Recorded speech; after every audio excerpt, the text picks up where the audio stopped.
On the Puzzle. So chapter 49. So yeah, we just got today and then next week, and then we're done, and then we'll be moving on to Mark.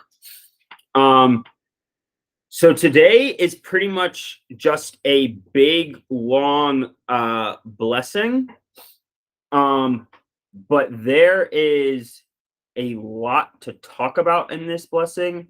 There's a lot of controversy. And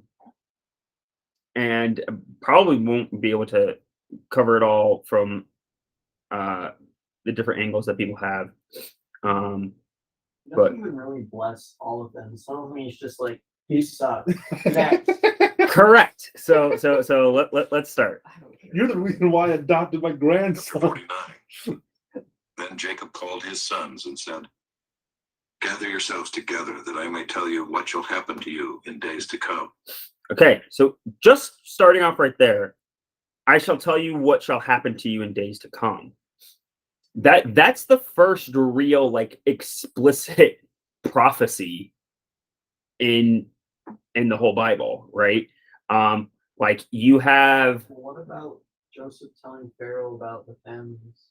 Well, this is what I'm saying, explicit, right? I'm not saying that it's the first prophecy. I'm saying it's the first explicit prophecy where the person's like, hey, this is going to happen like in the future and like for sure and like all this stuff. Whereas like even that is like, this is a dream that you have and I'm like explaining to you, or like covenant promises for the future, and like you have like kind of vague allusions to things in the future and images and stuff like that. But this is like the first time where someone just like, this is a prophecy, here you go. It's also interesting because of the next line. You have that choosing the doublet for the "O sons of Jacob, listen to Israel your father," and you have that combination of the name.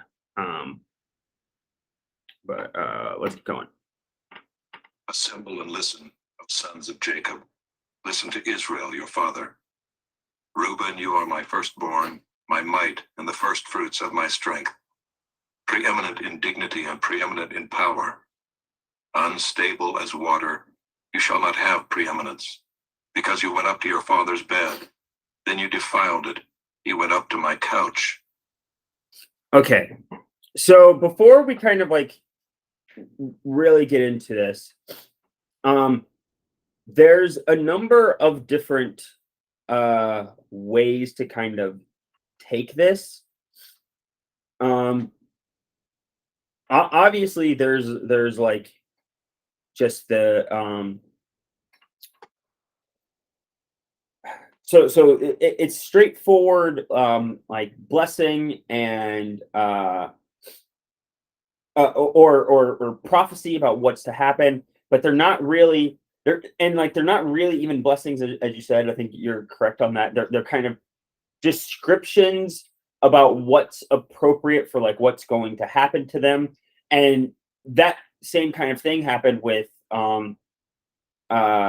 Ephraim and Manasseh. Same kind of thing happened with Jacob and Esau. And so you have that happening here.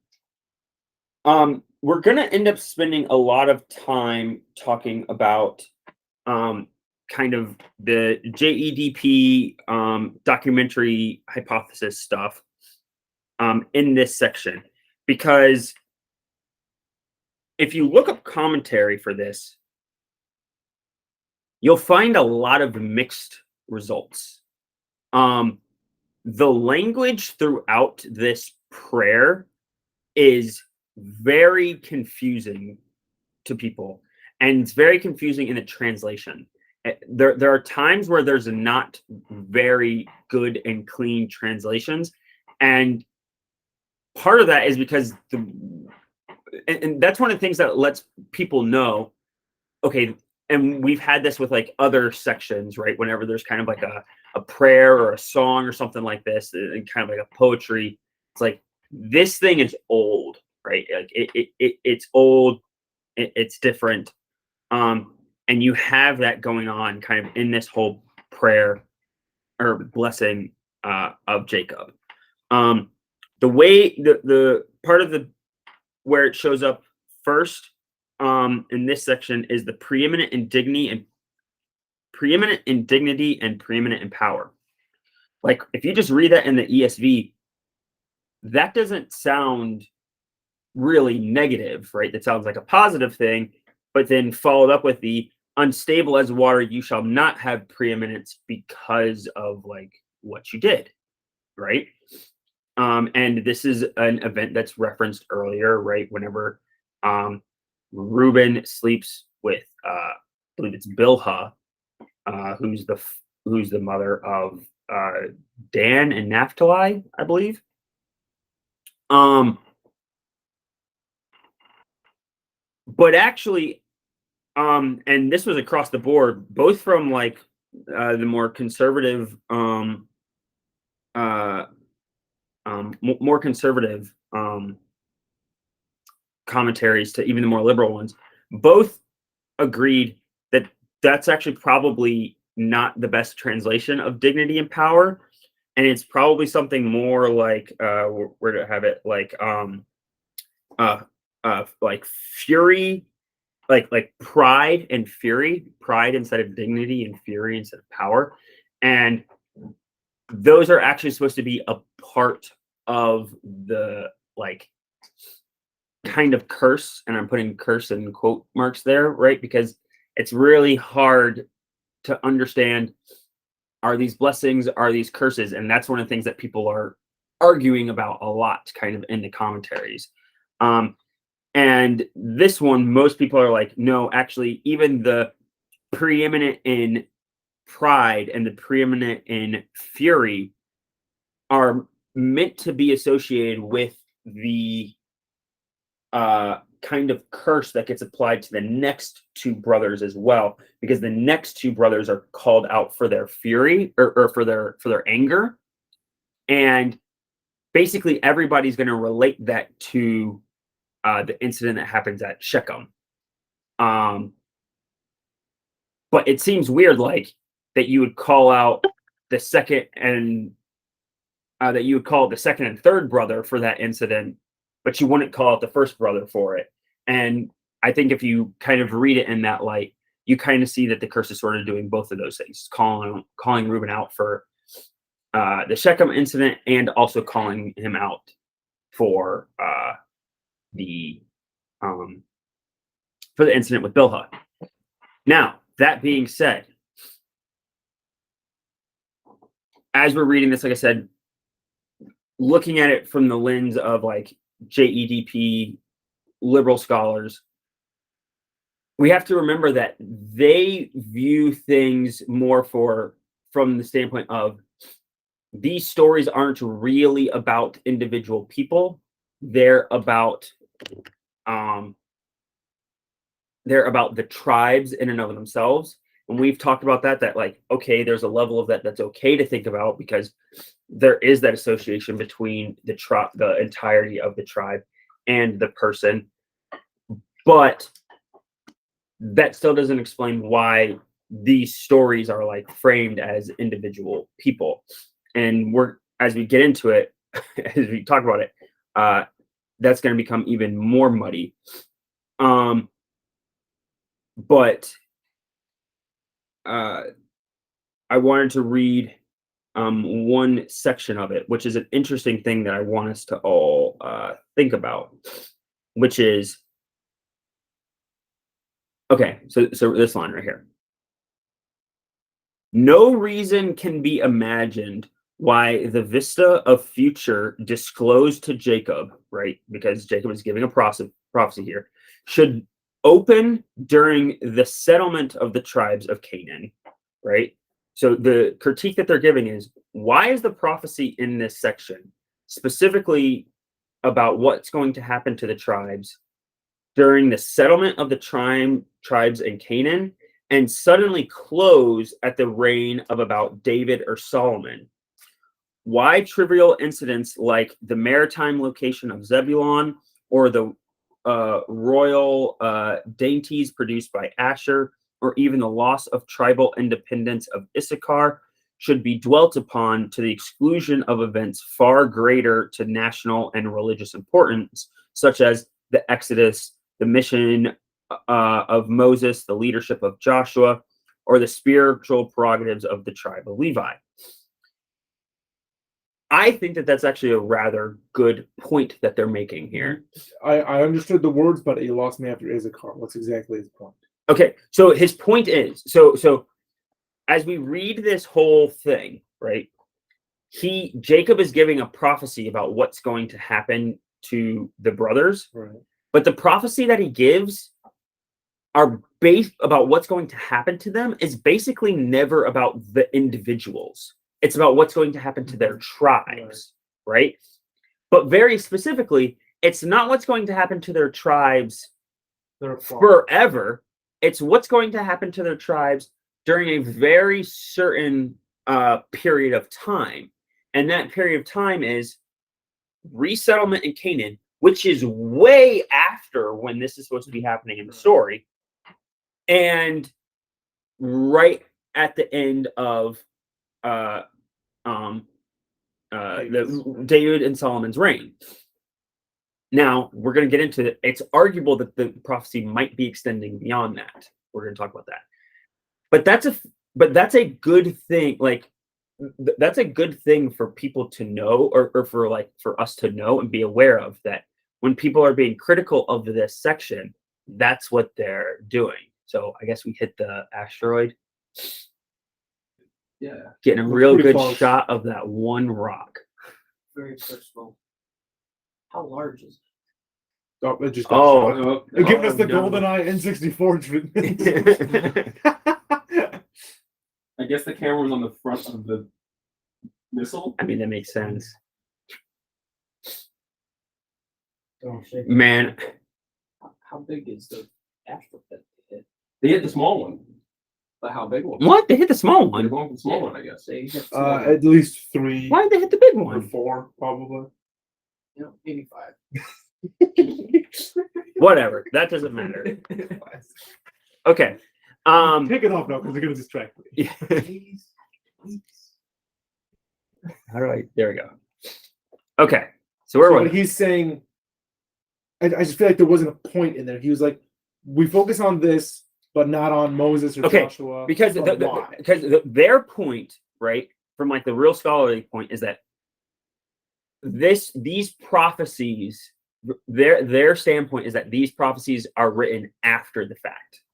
They're not written, right, because they don't believe in like Mosaic authorship, right, and Okay. and so they don't think it. I didn't really know who you were talking about. Right. So that's what I'm Talking talking about about. skeptics or Yeah, I'm talking about skeptics, right? And cynics. and so one of their arguments for why they're skeptical about it, and the proof for that, it's like a post hoc thing, right? Or that it's written afterwards. And so if you look at like, if you go in and like look like, okay, when do people think they wrote it? Because they think that the content ends at the time of David, that's when they date it to. They're like, oh, well, the content and you'll see this actually with all of their stuff, that, oh, well, the content ends describing events that happened in history at this point. Therefore, the prophecy was written after it, right? This is very common in like biblical scholarship from a skeptical point of view. They do this all the time, which gets really confusing, and that's why I want to bring it up to you, so that as we to give you examples of like as we read it, you'll start to find holes in like these theories. This is also one of the reasons why it's very common in very skeptical circles for them to say that the entirety of the Old Testament is post-exilic, which means written after the exile, which means that's written in like the year like 500, which is really, really early. The problem is that if you then go look at any of, and so there's a couple ways that you could look at this, right? The more traditional conservative theological approach is to just say those people are wrong, and like we believe in the Bible. There we go. You mean everyone who I grew up with? Yes, basically. Everyone who taught me anything. My standpoint is, okay, let's roll with this for a little bit. Like, let's hold it tentatively and see if you can actually make like any good points. And I actually think that that's a good point that they're making. That, okay, it looks like from a first brush that all of the things that are being described are kind of in this time frame roughly, which is weird and interesting because as I'm hoping to do as we go through it is I think that actually makes more problems for you than what it solves, right? Because it then becomes very curious as to why it doesn't mention things like what he talked about. Like, why does it kind of rag on Levi, right? Like, if it's written at the end of, or like during David's reign, During the golden age. like the Levitical priesthood is really strong during David's reign. Like, They probably would have written it. and exactly, right? They probably would have been the ones writing it, They right? overtake this part of- They're the ones in control. And That's a good point. and also, if you know anything about Yes. and so this is part of the thing. If you know anything about JEDP, around that time frame is whenever you get what's called the Yahwist, which is the J, the first one. All of the other subsequent additions in their own like thing, the ED and P, come later after. So even in their own framework, it's from like the earliest codifier of the Pentateuch. But then beyond that, they're like, oh, well, this had to come from even like older sources. So that's what they're working with. They're like, oh, it didn't get like codified or whatever until it was J, but it was worked on by even like earlier scribes. We'll get into talking more about that in a bit. But okay, so those are the things that I wanted to put out there. I had this other note. Oh, they kept using this phrase, which is Vadis Senia ex eventu, which I guess is Latin for after the event, which is basically that same thing that I described of. It was written Eventia ex eventu or whatever, which basically mean that's what they mean by they think that it was written after the events actually happened rather than being prophecy. And so this is their idea. The process of composition, therefore, must have been a protracted one. The poem may be supposed to have existed as a traditional document whose origin dates from the early days of Israelite occupation in Palestine, and which underwent successive modifications and expansions before it took final shape in the hands of a Judean poet of the age of David or Solomon. So, a couple of problems with this that I want to highlight to you guys. I found that to be very interesting because one of the original reasons for scholars positing even the existence of the JEDP model, and the whole reason why they came up with it, is because they had initially assumed that Israelites weren't even a literate culture until about the time of David. They were like, oh, well, there was no writing in that Israelites even had access to before this time period. And so, Didn't they find that thing from Joshua's time? Well, Last year or something? it was actually a couple months ago. Oh, It was in the break. Slaves also do the carvings on the pyramids, all the other Egyptian things and stuff. You'll get mixed responses on a lot of Egyptian carving stuff. Okay. But regardless, but also just to show that like that idea is like that's being presented in a lot of stuff that's dated, right? And like what we just talked about is yes, that's further evidence that they're wrong. But even in their own analysis of it, it's like, okay, so you're saying that there was something earlier. And they're going to end up running into a problem, which is that they assume, right, because they don't believe that there actually was like a historical Jacob and a historical 12 sons. They think that there was these like 12 tribes or whatever, and that the tribes were organized based off of how big they were, right? Which is really weird because you have everything being written down at the end, and it's like, oh, well, why is there all of this stuff about Judah, right? Which is what we're going to get into. Well, the reason why there's all this stuff about Judah is because at the time of David, when it's being written, Judah is the tribe that's in charge. It's the royal line. It's the one that really matters. And so there's a bunch of stuff written about Judah. Oh, okay. So that's why there's a bunch of stuff. But also at that time, those tribes, and we're going to talk about it in a bit, like Simeon's super small by that time, like almost, depending upon some reports that you get, almost non-existent. And so you have a problem then. Well, if they're writing all of this stuff, and this tribe is basically a non-factor, why are they even including it like in the list? Oh, well, they're including it in the list because it was a big tribe long ago. Okay.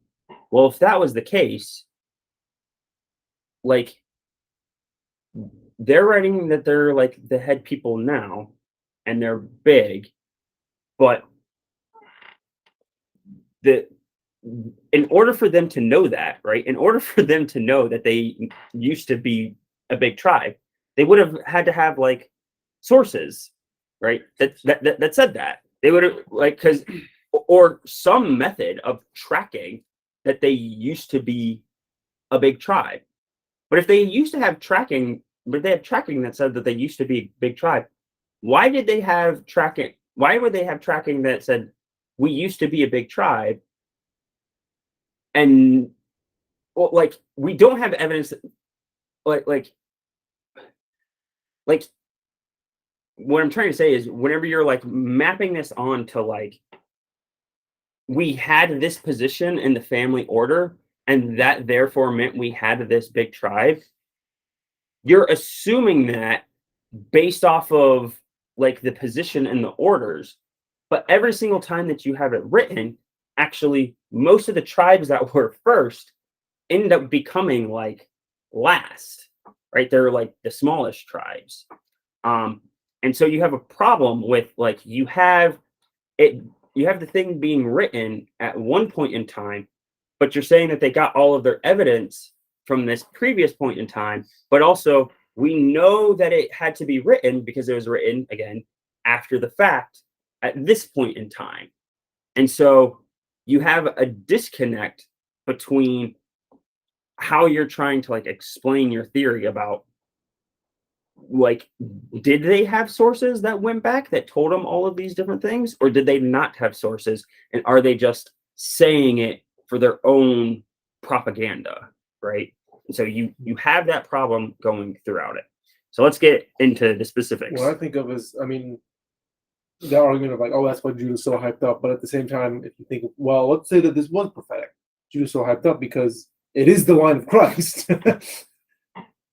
Right. Yeah. So yeah, and also with I mean, like all the prophecies in the Bible, it's not like, you know, the idea of a prophecy is not to just lay out everything that's going to happen. It's just like this is what we're talking about. This is the prophetic word that you and this is like it happens all the time. Yeah, and it's like this is where we're going. Like we have an end thing in mind, and we'll like approach it and get like successively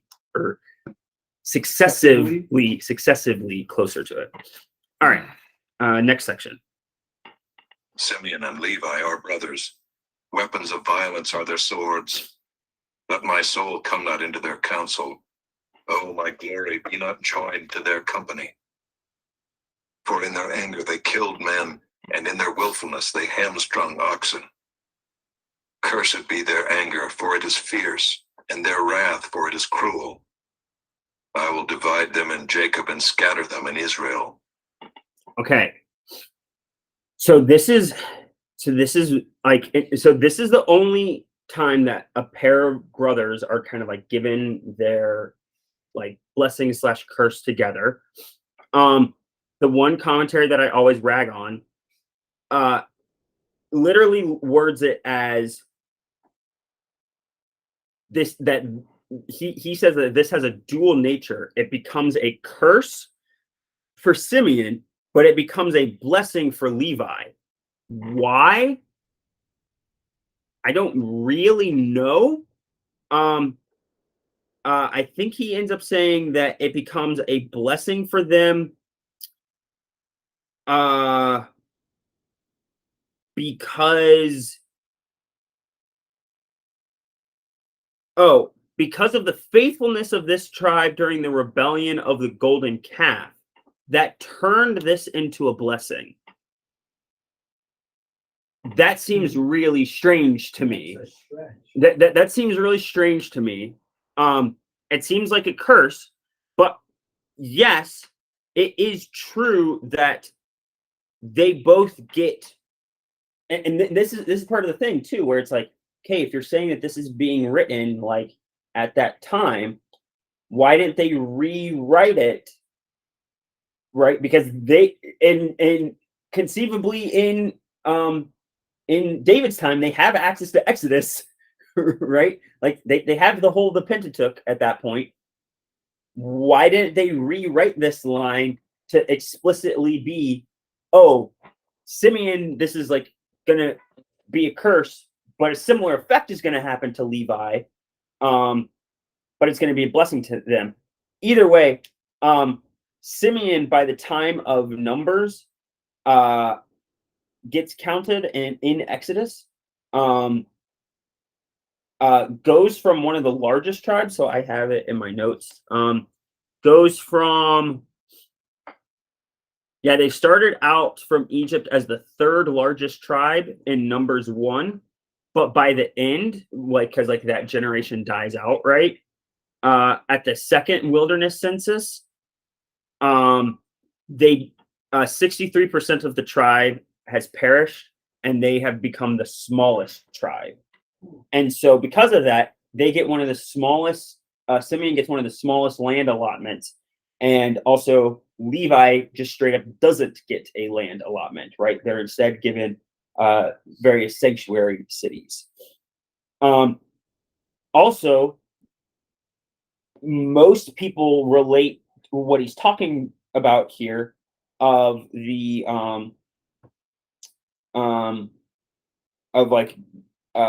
for in their anger they killed men. They relate that to Shechem, although it doesn't explicitly say that.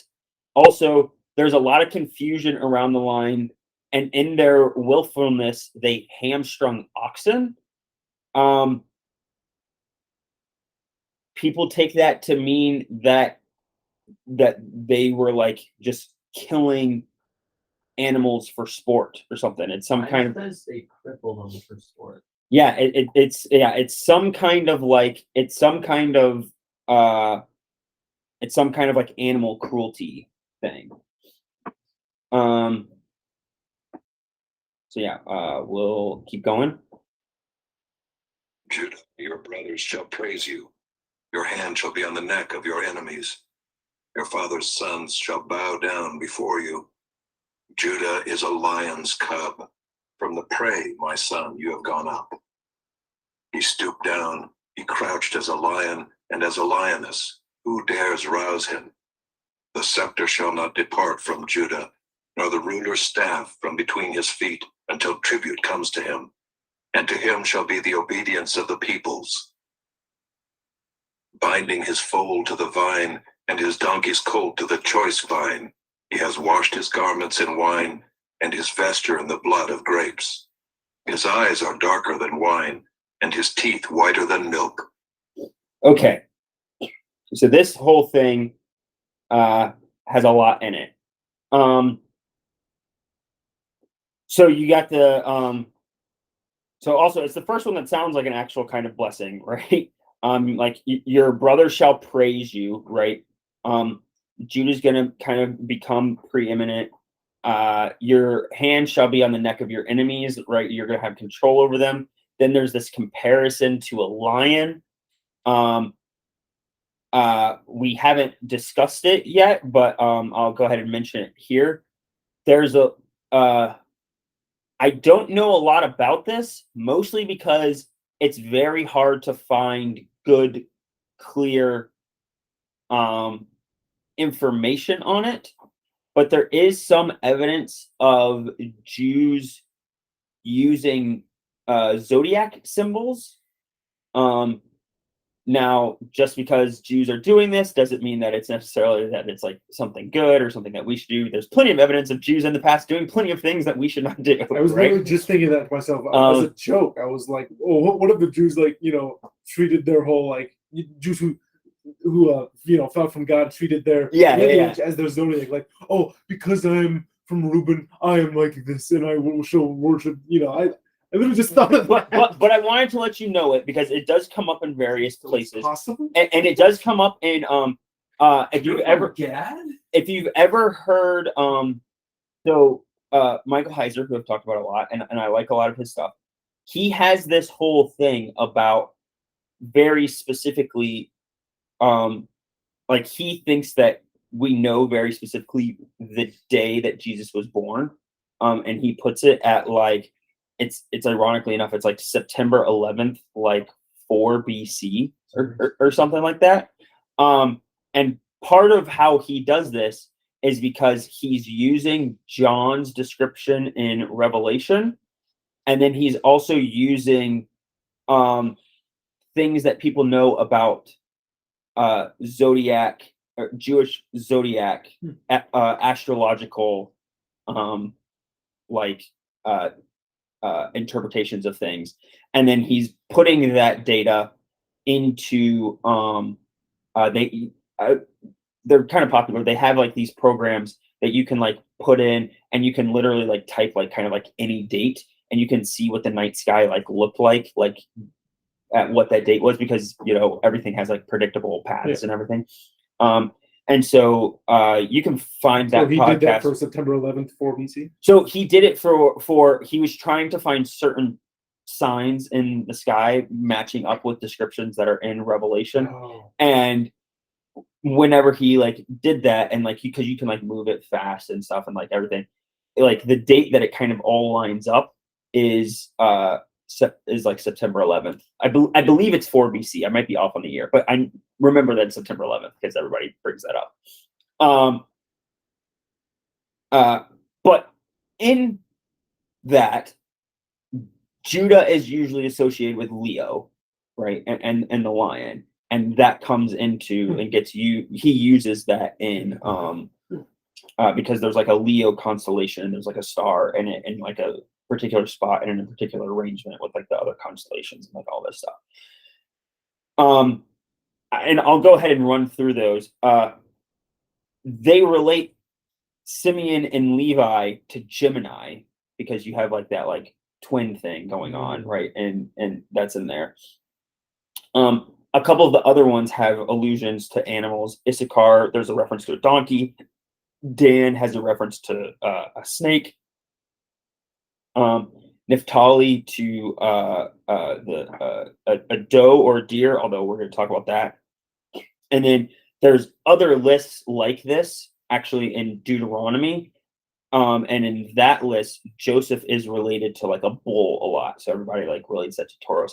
And there's supposed to be another reference for like Dinah, their sister, being Virgo, like the virgin or whatever. But wait. That being said, doesn't she kind of get violated? So you're bringing up now, Fast one. are there problems with this? Yes, and this is why I said the whole thing is messy. There's never a problem with Zodiac. I'm mentioning it because people bring it up. But like, there's also a bunch of brothers not accounted for in that like list, and also there's like the zodiac signs aren't always like 1-to-1 and all of this stuff. But you should be aware that it's a thing. People talk about it, but I've never seen any like. I don't really know what it's supposed to do or what it's supposed to get you. Like, it doesn't like Yeah, tell you anything, but it's fun to speculate. but also we do have some evidence that stuff like this went on, and this is also one of the things that's theorized because like the Magi, right? There's all this stuff about like what did the Magi see in the sky, right? And the argument is that the Magi are probably coming from Babylon, and they're probably Jews, and they're probably using Jewish understandings of like astrology, utilizing Jewish understandings of like the zodiac and everything to come to the conclusion that This is important. like someone from like the messianic line, from the line of Judah, like has been born, and something's going on with that, right? And so that's where that kind of idea plays in and shows up a lot. I've never heard anyone explain who, why, what, when, where the Magi are. Well, because that's another area where people don't really know, and so you have There's to just like not much to deal with. there's not enough there that tells us, and so Some are you not locals. and so you have to do a lot of assumptions about what they What are is that, and what they the could have popular done. assumption? It's Or the best explanation that one I've them? heard of. It's the best yeah, like haven't Sounds good to heard me. Yeah. I haven't heard any compelling competing ideas about who the Magi are or what they were doing. So okay. So that's the lion stuff. The scepter shall not depart from Judah, nor the ruler's staff from beneath his feet. That's pretty obviously talking about like rule, right? And that the royal line is going to be in Judah. Okay, this next line. Until tribute comes to him. I'm assuming that some of you have a different translation. Nate, do you want to read me your translation? Until the coming of the one to whom it belongs. Okay. Oh. Does anybody have anything referencing the name Shiloh? Yes, it's in I mean, the it says it footnotes. It just Right. It when you says click until tribute, that's it says what- until Shiloh comes. Okay. It's really hard to find a good answer as to what this is supposed to say. People are all over the place on this. Most of the stuff that I can find, so you can find plenty of people out there talking about Shiloh is a reference, it is a messianic title, and so it's a reference to the Messiah, and so this is a predicting that the Messiah is going to come from this line and all this stuff. I've never heard that in my entire life. Two, I only found that in very like shady, made 20 years ago websites. The only commentary that I could find, that like respectable commentary that I could find talking about it, was the more liberal one. And they were saying that references to the Shiloh being a title for the Messiah didn't start to show up until about the 11th century. So this would have been from like medieval Christians and Jews saying this, which that jives and makes sense to me, because that's the time period that we get a lot of like goofy stuff from. That being said, but I also have found, and so like the John Walton one, which is like he's a pretty respected Old Testament scholar. His commentary was the one that was like the most common interpretation from modern scholars is the one the ESV says, which is until tribute comes to him. Okay. The problem in my head is that still doesn't really make any sense, right? Because if you're saying, because who's him? right, who's him? And also, so tribute is like, right, like when you're a king, somebody comes and gives you gifts. And so it seems like a very weird thing to say that he's going to be king until someone comes and brings him a gift because he's a king, and then at that moment he's going to stop being king. Like, that's not how tribute works. And that kind of happens to Solomon. He gets all these gifts, and then the whole thing falls apart right after he dies. I mean, I guess, yeah. I mean, but then you also then if and so this is a part of my thing of like, you now have a problem that if you're one of these people that thinks it got written at the time of David and Solomon, you do kind of have this little bit of the prophecy that's not accounted for, right? Like you don't know, we don't know what this is. In the did I write all of them down? There were a number of different ideas about what it could have meant, what Shiloh could have been, because Shiloh could have been like, it could be the name of a person, like it could be a messianic prediction. It could also be a place, right? And so it says at the great gathering of the tribes at Shiloh, because there was a place that was like named Shiloh, where the final partition of the land took place. It says Joshua 18. Judah is imagined to have laid down military leadership which had belonged to it during the wars of conquest, so that the prophecy marks the termination of that troubled period of the national life of Israel. But all of this is unhistorical. That didn't happen, right? And so if you have, and this is one of the possible theories that they put forth, that maybe that's what this line means, but you then have the problem of, well, then it actually is a prediction, right? That somebody wrote that never happened because it never happened. And so then you can't have it being written after the fact if it's predicting a thing that never happened. And so it's one of the things where it's like, okay, your analysis of this thing is like falling apart in what you think this means. So I don't have a clear answer for you guys as to what that for what that is supposed to mean. And I just messed up my thing again. Crap. I mean, if you want, it's hard not to look at this through like an English grammatical lens. Right. And when doing so, the hymn is Judah. The hymn Sure. is the line of Judah. Mhm. And so to say until tribute comes in. So that's saying until, so meaning, okay, the line of Judah is going to lose the scepter. Yeah. So this, through that lens, this is saying Judah's going to have the line of the throne until something happens. Right. And if we're saying that, well, Jesus ascends to the throne, when he comes, he is of the line of Judah, and we know that Jesus is king forever. Right. So, what? Well, so like if So then I just kind of like. So the fall thing off is the like- cliff Is there there. that point where like the devil roams the earth for like 1,000 years or something? well, that's all strictly Revelation stuff. Yeah. Because like if we're talking like something that like still hasn't happened, like Sure, but it's also that line is tied with, and to him shall be the obedience of the peoples, right? And the peoples seems to me to be like a reference to the nations, right? So that does seem to be going back to like this idea of blessing to the nations.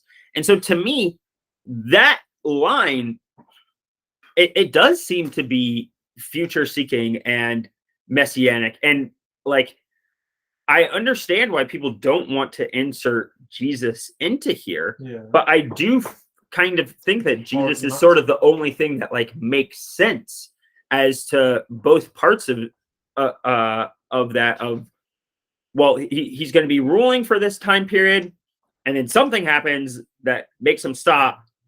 And there's a lot of argument about when that stopping actually happened. The commentary that I always rag on, he tries to make an argument that someone from the line of Judah was always in charge of the area of Jerusalem, even if they weren't king, up until the time that Jesus was born. But I don't think that's true, and I don't think we have evidence of that. Definitely not during. Yeah, you're basically trying to say that the line of Judah was deep state during like the rules of a bunch of different empires. Like I think that's unlikely. Wouldn't that also include the Romans? The Romans for For most tiny of the part up until he literally. So I'd have to try and find it, but he literally says it. It's like, even under their foreign masters during this period, Israel had a limited right to self-rule until AD 7. At that time, under Herod and the Romans, their right to capital punishment, a small but remaining element of their self-governance, was taken away. Certainly, Jesus was alive then. Perhaps this was the very year he was 12 years old and discussed God's word in the temple with the scholars of his day. Perhaps he impressed them with his understanding of this very issue. Did he cite a source on The 7 AD thing? no No. on the there be always being something else? Oh, had a limited right to self-rule? Yeah, the whole time. Yeah, all that. There's no link Well, I know there. Rome let a lot of their groups kind of govern themselves as long as they paid taxes and did all that Well, stuff. they did, but it was under the Herods. But for some reason, he's like counting the Herods and not counting the Herods. It's very confusing to Well, me. is Herod like ethnically Jewish or no? I think Herod is, if I remember correctly, he like is ethnically Jewish, which is, if I remember correctly, it's part of the reason why whenever he gives like that like big speech, or like their like whole family is, and like he like gives this big speech, and they're like, oh, he's like God and everything, and then like the worms eat him. Right. I had one tiny thought, which really doesn't. It's not groundbreaking, but like how you said, when Solomon gets like a tribute because he just gets all the stuff, and then right after that, the kingdom splits. Yeah. Yes. And so then I thought, like, well, the tribute comes to him, and then therefore, while Judah still remains in the throne, they don't have all of Israel. That's true. And that was a random thought that could have meant. But again, it's too hard to ignore the messianic underlining of. Well, there's actually some other references that are going to come up to that a little bit during Joseph's part, because there are people that think that there are some references in Joseph's part to the splitting of the kingdom, because there's some evidence that that at times because remember, like what we talked about, where the entirety of the northern kingdom is just referred to as like Ephraim. There are also, I guess there are times whenever the entirety of the northern kingdom is just referred to as Joseph. And there's a bunch of, we'll get to it whenever we get to it. So let's keep reading.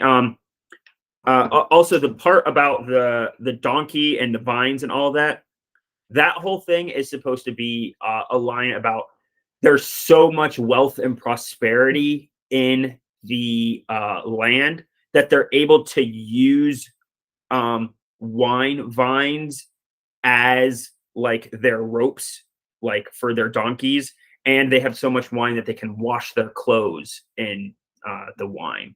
That's kind of what that's supposed to be about. It's supposed to be, They were getting. and that's supposed to be, and then also wasn't able to find anything conclusive on what his eyes are darker than wine and his teeth are whiter than milk is supposed to be a reference to either, other than like prosperity. And again, sounds like it's predicting some person in like the future that's going to be like awesome. And you get weird descriptions of people like this whenever you enter into like messianic territory and stuff. So didn't say blue eyes. So yeah, blonde hair. Really cool. Yeah, so the only thing we know specific about Jesus is that his eyes were dark and his teeth were super white. Jesus is definitely not arrogant. So yeah, it further confirms Hitler's whatever his disdain. Is tooth or teeth removal. Yeah, that sounds great. So we're just gonna read the rest. Follow Kyle's time traveling. Jesus had bleached teeth confirmed. Jesus brought crust. Jesus Christ. Jesus Christ. Crust up with an H.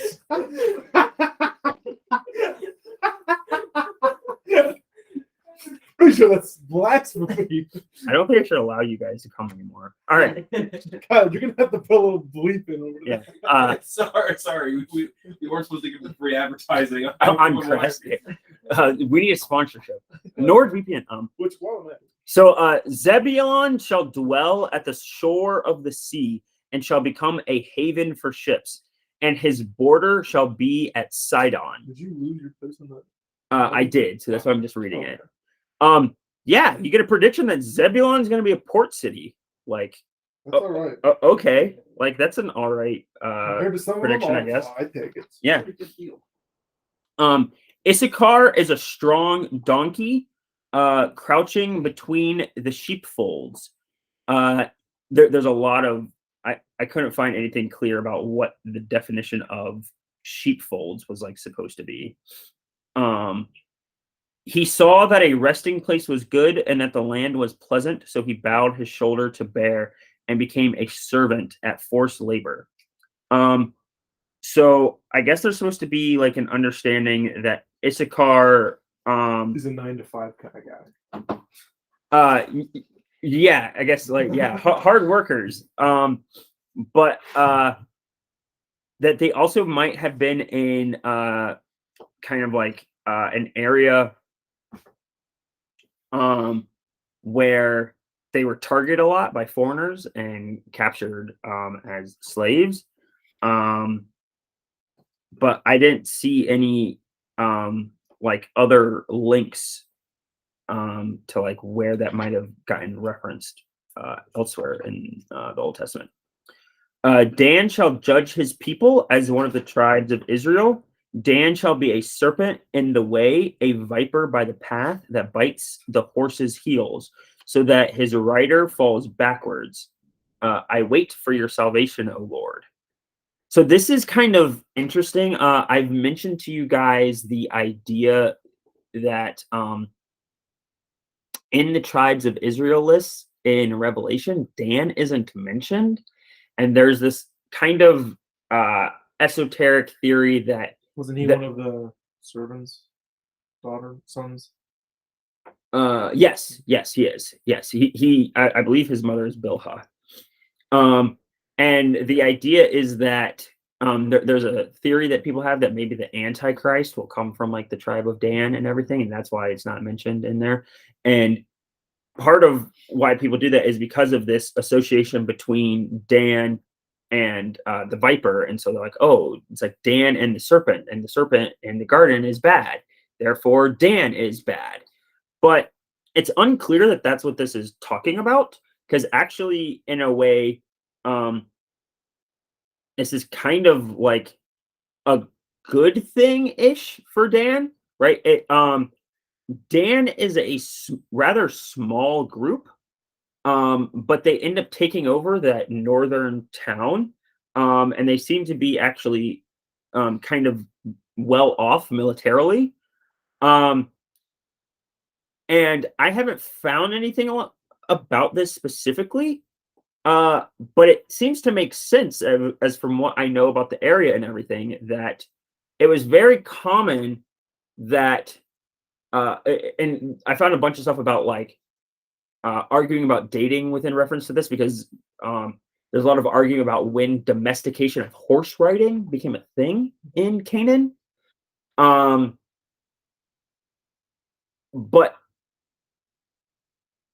horse riding came into Canaan basically the way that it came from kind of everybody else, which is that it came from the Eastern Steppe, right? Like your Mongol and all them and all those people, and they came over and they come down. And so there's a lot of association with the riders coming from the north, right? And so it actually makes a lot of sense if the tribe that's situated to the north is depicted as a serpent in the path. They're a little thing that's kind of hiding up in the north, that whenever the riders come down to like sack Israel and everything proper, that instead Dan kind of like bites them and attacks them and ends up sending them away or fights them off, and gets to, and that actually ends up being a very similar thing to Dan shall judge his people as one of the tribes of Israel. there's this association of like, so you could take that as, I don't know, he's judging them as he's like condemning them, or it could be that he's judging them kind of in the way that like the judges of Israel, like during the judges period operated, which is that like they judged people on like civic things, but also they were like the military power, and like that they helped fight back the foreign invaders. And to me, it seems much more like this whole description really kind of gives that vibe of Dan is fighting back the like northern invaders that are trying to come into the rest of Israel. That being said, raiders shall raid Gad, but he shall raid at their heels. Asher's food shall be rich, but he shall yield royal delicacies. So again, most of these are smaller areas. Mine also has a footnote saying that that Gad sounds like the Hebrew for raiders and raid, meaning that would read as raiders shall raid, but he shall raid at their heels. Nice. Raiders gonna raid by Raid Shadow Legends. What is it with verse 18? Just fits in there. I wait for your salvation, O Lord. Couldn't find You anything couldn't on find it. Anything? People are like, people People are don't. so scared by that verse. They don't talk about it People 'cause they don't got even nothing. like I said. Like, this whole thing was actually really difficult to Wow. find stuff on, because it's like it's kind of a lot of like random stuff. Wow. And like in mine, like the ESV kind of puts that at the end of the paragraph on Dan, but then other stuff, they have that I wait on your call, O Lord, is just a separate thing. And so it's like a parenthetical statement. And it's like, why is it there? This one commentary has that it's where he goes, at this point in the prophecy, when Jacob was near his death, he called out for God's salvation. Knowingly or not, Jacob called out for Jesus. So this guy is like, oh, that's just Jacob in the middle of his thing being like, oh, I'm dying. Lord, come Good quickly. guess as any. Oh, wait, I got to finish my prophecy. It's like, oh, okay. Like, maybe that's what it You mean is. it's the Monty Python joke of of him writing on the wall going, ah. Yes, exactly it. Which then becomes a thing of like, and so, but for me, Very Shakespeare. I think that it makes like I don't know what the connection is, but it makes sense to me that it has something to do with Dan, that it like It came must, after his 'cause- name, but like I don't know, and maybe it is something that it's more like it's just something from Yeah, Jacob. that is a weird post.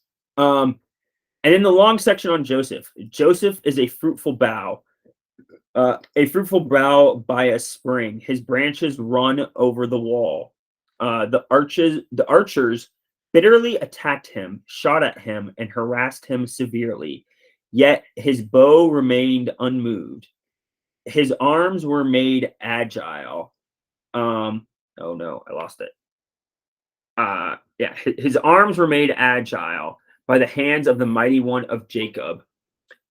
From there is the shepherd, the stone of Israel, by the God of your father who will help you, by the Almighty who will bless you, with blessings of heaven above, blessings of the deep that crouches beneath, blessings of the breasts and of the womb, blessings of your father are mighty beyond the blessings of my parents, up to the bounties of the everlasting hills. May they be on the head of Joseph and on the brow of him who was set apart from his brothers. Okay, that part, this section's got a lot of stuff in it too. You had that Joseph is going to be bountiful. That makes sense. Ephraim and Manasseh are like really big. They take up a lot of territory. Archers bitterly attacked him, shot at him, and harassed him severely. Basically, nobody can tell me what this is supposed to be about. The only thing, so like the one guy had that, oh, this is a reference to how people in Joseph's, like his brothers, how they treated him. And on one hand, it's like, okay, that kind of makes sense. But also, this is like supposed to be like a prophecy that's about the future. And also, why are like his brothers or the things that were hard in his life characterized as archers? And what is his bow, and why does his bow remain unmoved? Like, okay, I guess that means like he didn't attack back at his brothers. I think it could relate to the Exodus when they're getting chased by the Egyptians, because I'm guessing they had archers on the chariot. Yeah, it could, but then you have the issue of why is that just being applied to Joseph and not like all of them? Maybe his descendants were just, I don't know the numbers for the Exodus. Like, were Ephraim and Manasseh good majority of the Israelites, or no, not really? You'd have to go look. You could go look at like the census and numbers and figure out like what percentage they are. But like it seems weird. One of the theories that again, this one actually came from the more scholarly one, was that this might be a reference to the divided kingdom, and that they divide their kingdom, and Joseph, being Ephraim and Manasseh, basically takes over the entirety of the northern kingdom. And they get attacked by all of these outside invaders, but they never move beyond their borders and attack them back. That it's a description of being defensive. And part of that explanation is because of the confusion around the statement, "From there is the shepherd, the stone of Israel." I'm not sure what your guys' translations say right there, but the only theory that I can find for what the stone of Israel was is that it was probably like the altar at Bethel, which is, I believe it's in the north, right? Because that's what Jacob made whenever he was going up there. And so maybe it's like a description of that they're like defending, like that the idea that God is helping them defend that territory from, because he's trying to because they are trying to defend that location. It then becomes, if that's the argument for what that's describing, that's another reason to then say, well, then why would you believe that somebody wrote it in the time of David? Because that happens after David. And also, if it's written by somebody that's in favor of Judah, which, as we've read this thing, it seems pretty favorable of Judah, why are they writing something favorable of the northern kingdoms? Because the southern kingdoms didn't like the northern kingdoms. They were mad at them, right? So it doesn't really make sense, even from a belief that it's like an after the fact thing. The last one, Benjamin is a ravenous wolf, in the morning devouring the prey, and at evening dividing the spoil. That was another one that was like, okay, that one is really difficult. I don't know, like, this guy just had this was the tribe with a reputation for fierceness. Okay, great description. Like when were they fierce? Isn't there that story in the Judges era where they go and like take the wives from some neighboring? So that is the Benjaminites. Yes, that is the tribe of Benjamin who does that. And that was the main, I was about to just say that's the main like Divine like reference thing that I could find of somebody like referencing it, was that instance. So that's not exactly a great thing. But okay, so we'll wrap it up the chapter. All these are the 12 tribes of Israel. This is what their father said to them as he blessed them, blessing each with a blessing suitable to him, that he commanded them and said to them, I am to be gathered to my people. Bury me with my fathers in the cave that is in the field of Ephron the Hittite, in the cave that is in the field at Machpelah, to the east of Mamre, in the land of Canaan, which Abraham bought with the field from Ephron the Hittite to possess as a burying place. There they buried Abraham and Sarah his wife. There they buried Isaac and Rebekah his wife. And there I buried Leah. The field and the cave that is in it were bought from the Hittites. When Jacob finished commanding his sons, he drew up his feet into the bed and breathed his last and was gathered to his people. So we learn where Leah was buried, which I don't think we had known before.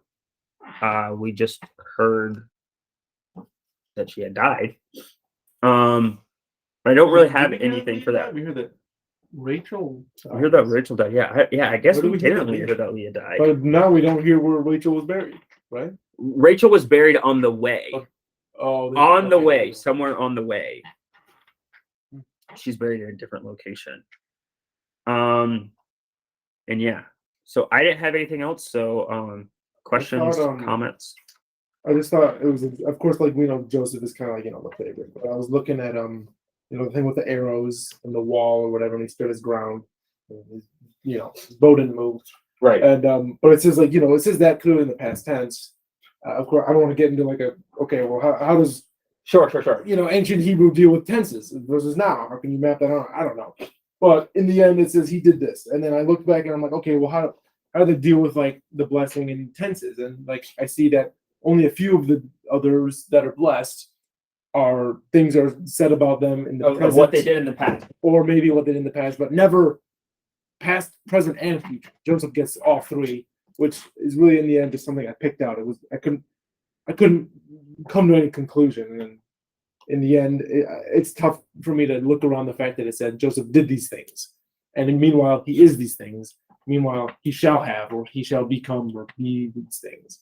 And so I get that it's probably easiest for people to accept that the archers that coming at him, that's just like, things coming his way that he managed to dodge, which like makes sense, but And also it's seems like not right. depending upon his and the issue is that with stuff like this, what we actually know is so little, right? That it's like a lot of these statements could be about just about anything. And it's like maybe Joseph did have some like wartime experience. We don't know. He's up there in like the ranks.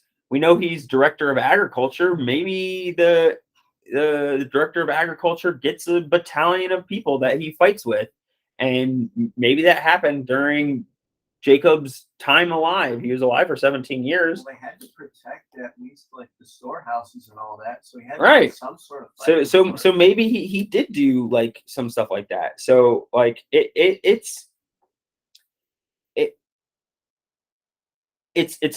hard for me to give like a conclusive answer to what a lot of the stuff in this chapter is about. And honestly, especially because like with verse 13 in Zebulon, like we know that it's just not literally just Zebulon who dwells on the sea. Right.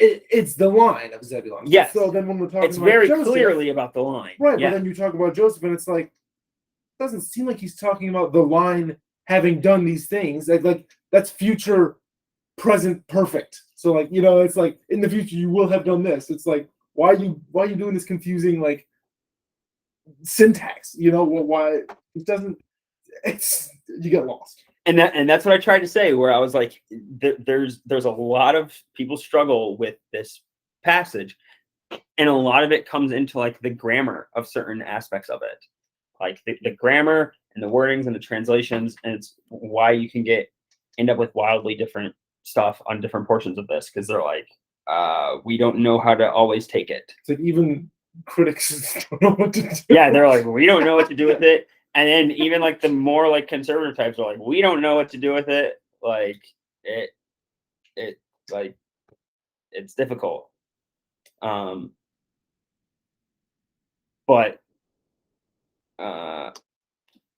yeah. But I'm excited about next week. We'll wrap it up. I kind of went over the chapter today, and there's a lot of good stuff in the last chapter. I really like the last chapter, which I think will be better than a whole chapter of me being like, I don't know what to tell you about this, because like like it could be a reference to this thing, it could be a reference to this thing. I don't really know. So yeah. Definitely odd that it's like multiple things that they said. It's just Exactly. Especially like, I feel like so much of it is like just leading to this final moment where he's like, Yeah. 12, and then you just read it, in the 2000s, and you're like, Right. What am I? Well, and that's where like, so a lot of the theory, so like a lot of the, like I said, like that, I didn't go over it as much, right? Because I referenced it. Their theory is like, oh, okay, well, what it was is that there was probably like an ancient like understanding of what the prayer was, right? And it went through these successive like changes. So like one of the changes was that, and so usually just so they understand how like critical, like scholarly stuff, how they analyze stuff, usually the shorter and simpler something it is, that makes them think that it's older. So all the little short ones, like the ones about like Zebulon, that's just like, you're going to be a port city, and like all this other stuff, they're like, oh, well, originally all of them were just like a short little thing about like each of them. And then later people came on and did this other stuff. And so one of the changes was that somebody came in with like an interest in like the Zodiac and started like making all these Zodiac connections between them. And then another later person came in and they wanted to make all of these like political things. And so they changed up the first three and they added a bunch of stuff for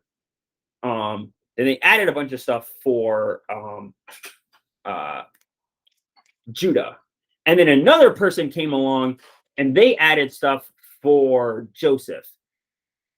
And then there's a whole different other theory that was like, well, maybe what it was there were just all of these independent kind of like sayings about the different tribes for various reasons, kind of like the sayings that we talked about last week for like Ephraim and Manasseh, that were just floating around out there, and somebody collected them all together and came up with this. Okay, like I feel like if that's what happened, like that tells you even like less, because then you have a big problem about why were each of these sayings. Why would you have a saying about my people are going to be a port city? Like my guys are going to get robbed, but they're going to get back. like yeah. You make that saying after you started to found a city. Like, is everybody in Portland going around like, we're Portland because we have a port? And then we write stories about how there was a boy named Portland who got blessed by his father, and Portland, Washington was a great man who blessed his son by saying, Portland, you're gonna have a port. It's like, that's dumb. Like, that's a weird thing to conclude.